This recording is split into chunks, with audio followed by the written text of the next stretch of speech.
insurance policy ng simbahan. Something we came across during the course of our investigation. Salamat sa update. Nanlaban ba? Ano ba? Kung may mangyaring hindi maganda sa simbahan, let's say sumabog, the signatory stands to gain no less than 5 million pesos. Kaya na lang natin ang korte ang humatol, Father Nico. It looks like you were the mastermind behind the bombing. Anong sinasabi mo? Father, Ano? sumama na lang ako kayo maayos. Tara! Bitawan mo ko! Ano yung narinig ko tungkol kay Father Nico at kay Totoy na nakakulong sila? Kulong. Wag ako, Stanley. Father? Siyang father. Mukhang tama ka, Totoy. May kumikilos laban sa atin. Tingin nila ay tayo ang may gawa dun sa nangyari sa simbahan. Kaya sila ang dinidiin mo, ganun? Makapagkita na ba kayo ni Totoy ba to? He's in jail. Dahil sa church bombing. And they also got his priest ankle. Pinatanggap akong sulat mula sa parish director. Nakaabot na sa kanila yung nangyari sa simbahan. Pati na rin yung insurance policy na pinlanta ni Chief Alex. Nakabalita na sa akin, Chief Alex, na natanggap na rin ni Father Nico ang sulat niyo. Maraming salamat, Father. Sana hindi maulit ito. Gusto ko kayong tulungan ilaban ito sa korte, pero nakatali ang mga kamay ko. Wala akong magagawa. Patawad, Nico.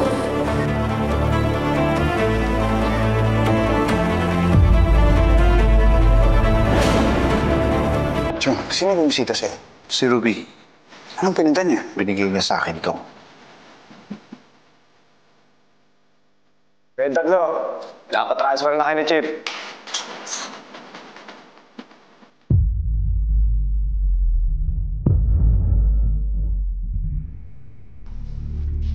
Bigay mo sa akin. Isa nyo, kanina pa kayo na yung Chief. Siyang father, parang ako mo na bigay mo sa akin. Kanina pa ako nainis sa'yo ah!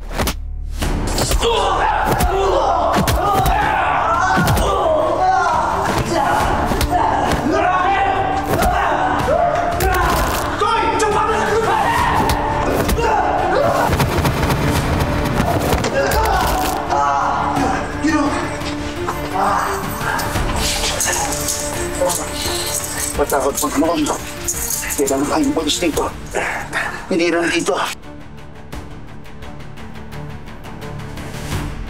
Sir, tumatakas sila Totoy ba to? Nakikita ko nga, anong tingin nyo sa akin, tanga? Habulin nyo!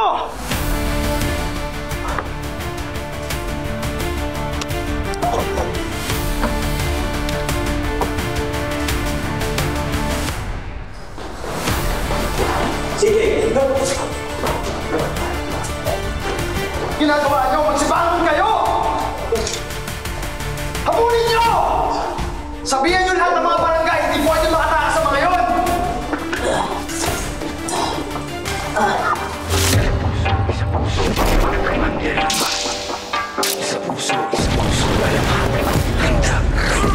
Ilabas sa mga kalasag, huwag kakaragarag humanda kung pumalag. Hindi mo ba nakikita yung mga nasa laot? Mga balangin na dala-dala yung mga salot. Mga katawan na katapalabakan. Wala tayong labang kukawa sa kawal. Pero pa sama-sama natin palibutan. Ewan ko na lang kung hindi sila kilabutan. Patalas yung mga panatalaraw. Sumigaw wag ang lupahay kumalaw. Sa uwiin na so, kapag kanilang baliti, parating ang palaso.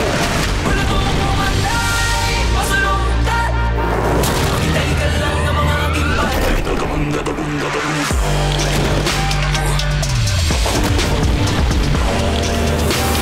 Susumigaw kayo na mabulong. Dahil puso man dirigma, di papakutsa, di papapuko.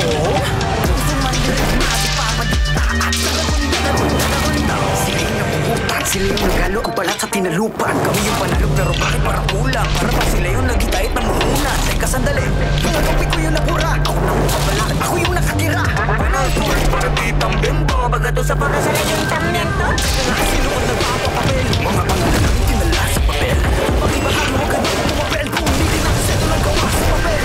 Wala mo ang manay, masalungkat. Maghintay ka lang ng mga gimbal.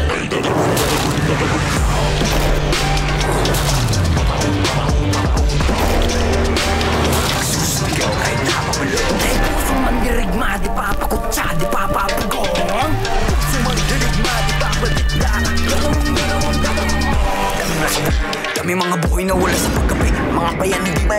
lumalabig pero may dalawang nobelang nakapuko na mithi. Pagdating ng bukang liwayway sa wakas ay naiwawagayway na rin natin ang tatlong bituin at isang araw. Sa wakas tayo rin nakisang araw. Pero di na nila mamalaya, meron na palang ugnay. Magbalik ang mayaman na nako. Ngayon di mo pa nakikita yung mga naslaon. Bago papunta na pala yung mga salon. Maghintay ka lang na mga tatagong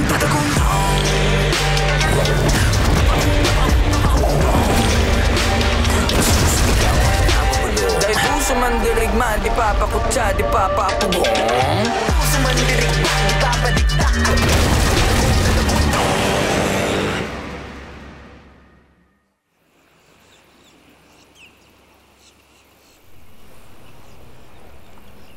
Uncle, Tumawag si Chief Alex. Tumakas daw yung taklo. then what are we waiting for, Uncle? Let's spread the news. Okay.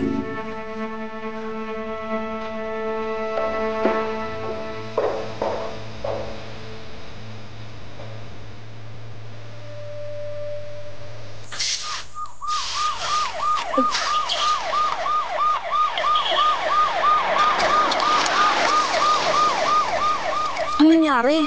Nakatakas daw sina Totoy Bato.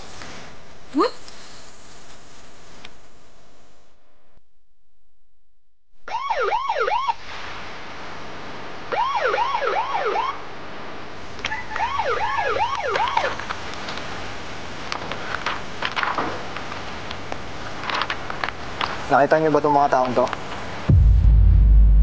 Hindi po. Hindi po, sir. Wala. Wala.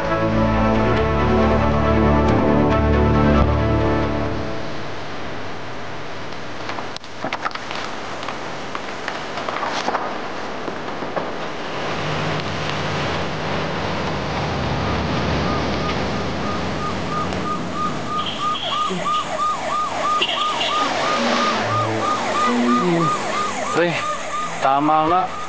Nakatakas nga daw. Ang gulo na naman ito, Totoy Bato.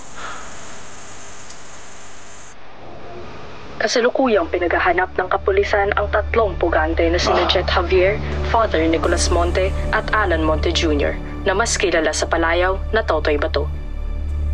Ayon sa ating ground correspondent, ilang mga residente ng Pook Paraiso ang kasalukuyang nagpupulong para tumulong sa paghahanap sa tatlong pugante.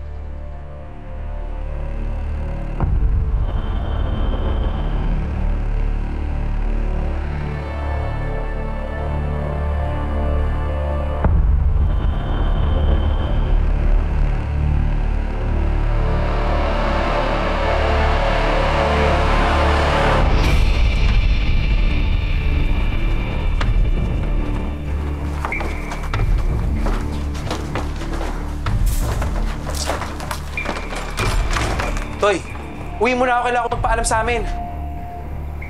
Basta mag-iingat ka. Bumalik ka kagad, ha? Sige. Toy! Yung mga pulis!